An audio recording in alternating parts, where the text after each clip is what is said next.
Hey folks, welcome back. Time for another entry in the Cheap and Cheerful series. This time I've got a double entry from LanLan. So we've got on the left here the Rex Cube with some nice curvy cuts there.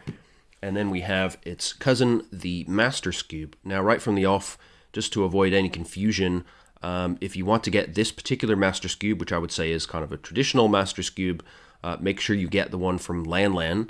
There's another Master Skewb from Diane, which I also have, and I'll show that in a follow-up video with a direct comparison.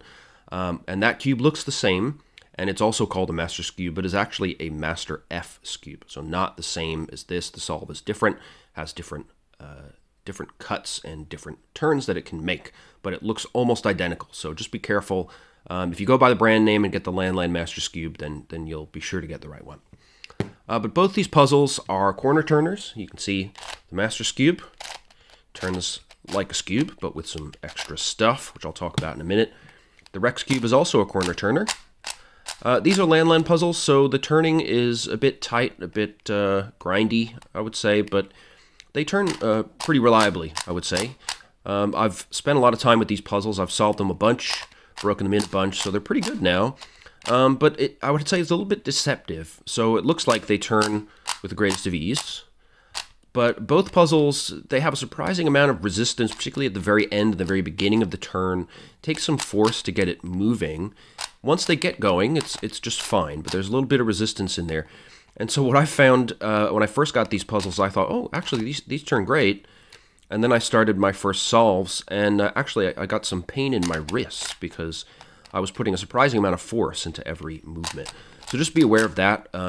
If you do want to smooth them out a little bit, there are, at least on mine, there's some little bits of plastic left over from the molds that are stuck on the inside of some of these pieces. So if you grind that down with some sandpaper or something, then they'll be a little bit smoother. Or just put a few drops of lube in there and it's pretty much okay. And they are quite noisy as well, but again, that's a typical LanLan feature, I would say. The Master Skewb, out of the two, turns a little bit smoother. Feels quite nice. I'm not sure what makes the difference. I guess they may have slightly different mechanisms inside there. Maybe the different shapes of the pieces, nice and straight cuts here. Who knows, but it's only a slight difference. I wouldn't say it's a massive deal. But both puzzles, highly playable in the end. The little flaws are not a big deal.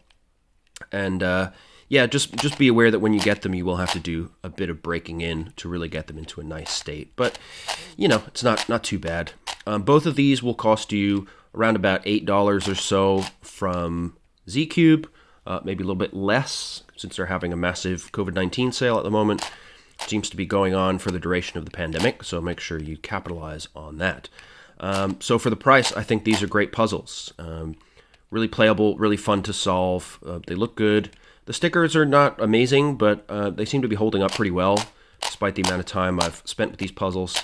I will probably get some extras, because I imagine I'll be solving these puzzles a lot in the years to come, and at some point, the stickers will start to get a bit manky. So there's no extras in the box or anything, of course. You just get what you get. But they're all placed pretty nicely for the most part. So yeah, they really feel worth the money, which is a nice thing. And they definitely fall squarely into the cheap and cheerful category. So let's talk a bit about the puzzles and how they solve. So the Rex Cube is a particularly nice one for the collection. I think if you're into Skewbs in particular, then you'll enjoy this right off the bat. But even if you're not, I think it just has a very appealing visual element to it. But also it's an enjoyable solve. And honestly, I think one of the things that makes it enjoyable is that it has a kind of Skewb feeling to it, but there's no corners to deal with. And I know that might sound a strange thing to say, but I find that removing the corners from the puzzle actually just streamlines the solve just that little bit, makes that little bit more accessible when you're going for your first solve. But there's enough complexity and variability in the solve that it doesn't actually decrease the lifetime of the puzzle. It's still fun every time I pick it up. So I think it's a really nice balance in terms of the length of the solve, the complexity, and the straightforwardness of it. Now, when you're going through a solve of this, you'll soon realize that due to these deep corner cuts here, which intersect with the corner cuts from the other direction. All these pieces in the middle can scramble, so make sure you know your color scheme when you do scramble it. And you'll need to work out, of course, the order to solve the pieces and some effective methods for solving the pieces. Now, the edges, for example, if you know about corner turning puzzles, they won't be a problem for you. But where this puzzle has its bit of uniqueness is dealing with these pedal pieces, right? Now, the 4 pedal pieces here are interchangeable, but I wanted to note that you can get some nice super stickers from Oliver Stickers. Maybe I'll put a link in the description for that. These will then give orientation to each of these 4 pedal pieces on each face. So that means they will have one particular position they need to be in. So it'll add a bit of challenge to the solve. I'm actually looking to get a second Rex Cube so that I can super sticker it and have that as part of the collection. It's rare that I consider buying an extra cube that's not a speed cube.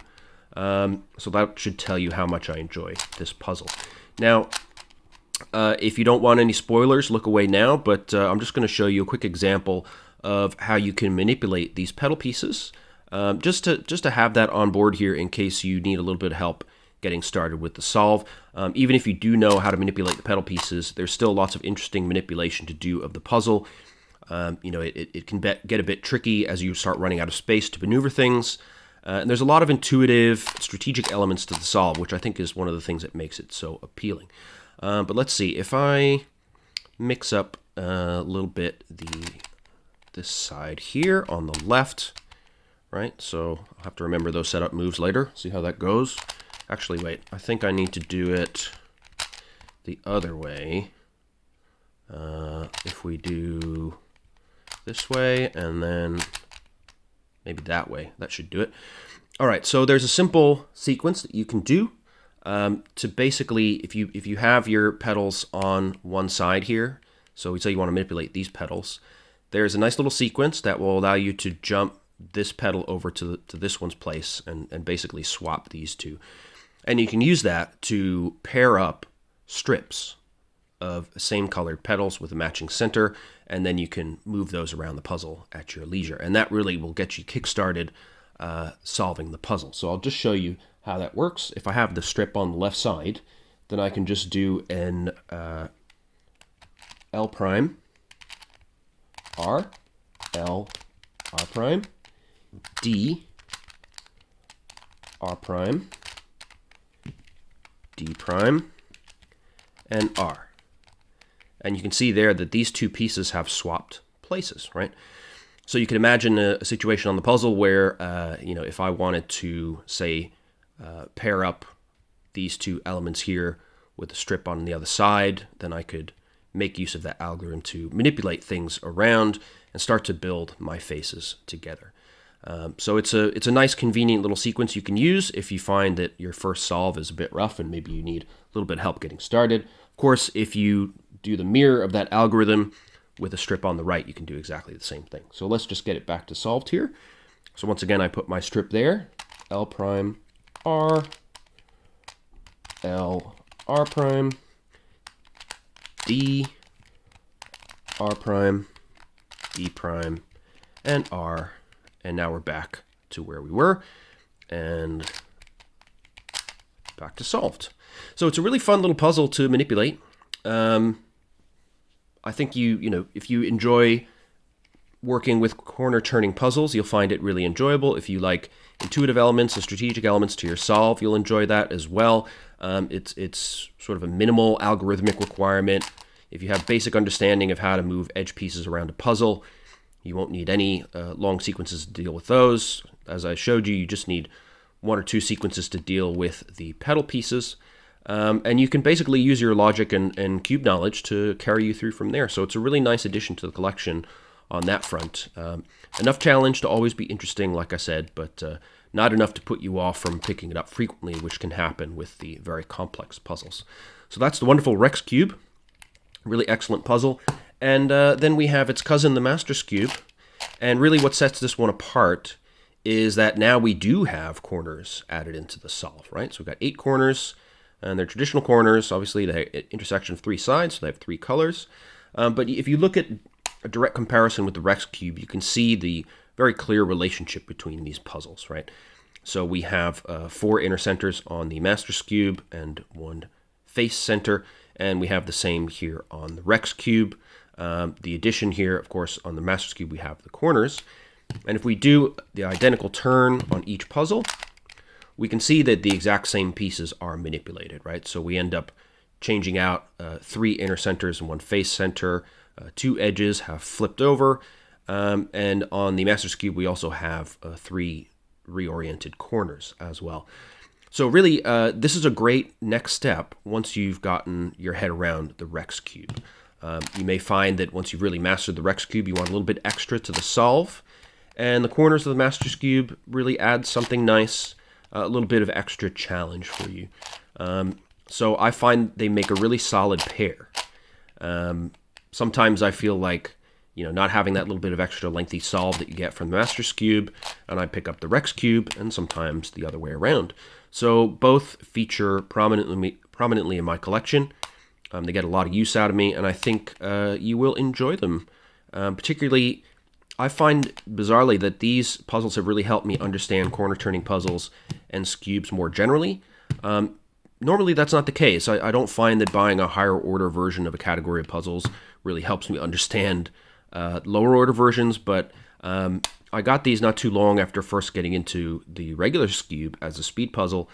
But I was having trouble with dealing with intuitive solving situations on the original Skewb, and even though I knew how to solve it and I could solve it reasonably quickly, I wanted to get better at it in terms of being able to deal with solving situations in the moment. And I actually found that learning how to move pieces around sensibly on these 2 puzzles had a pretty direct and obvious improvement on my solves of the regular Skewb. I don't yet have the Elite Skewb, which is the mass-produced puzzle. That's 1 additional increase in size beyond the Master Skewb. That one is made by MF8, but it is something I want to add to the collection at some point. And of course, as I said, just to make it really clear for you, I will do a follow-up video to show off the 2 F Skewbs from Diane, which will give you a really nice direct comparison with this one, and you can decide whether those puzzles might also have a nice space in your collection. But I think these 2 puzzles are really nice for their kind of purity and elegance, if you like. They look great. They feel pretty good, not amazing, but pretty good, and just really enjoyable and fun to solve. So I hope that was helpful for you. Honestly, if you've got a spare $18 or so, I would definitely pick both these up. If you're not entirely sure that you'll enjoy both of them, then go for the Rex Cube. If nothing else, it's a very good-looking puzzle, in my opinion. And even if you're not super into Skewbs, I think you will be able to get the hang of it pretty quickly. And if you find that you start wearing out its welcome after a while, then that'd be a good time to add the Master Skewb. But if you love Skewbs in the first place, just get them both. Got nothing to lose. So that's the LanLan Rex Cube and Master Skewb. Let me know what you think in the comments. If there's other puzzles related to these that you think would be worth me checking out or doing a video on, please let me know. I'm happy to get some feedback or ideas for further videos in the series. I'll soon follow this up with a video on the Diane F Skewbs and compare directly to these. At some point, I will get the MF8 Elite Skewb and show that off as well. So in the meantime, as always, stay safe. I hope you all had a happy new year. And I look forward to seeing you in the comments and in the next video. All right, take care.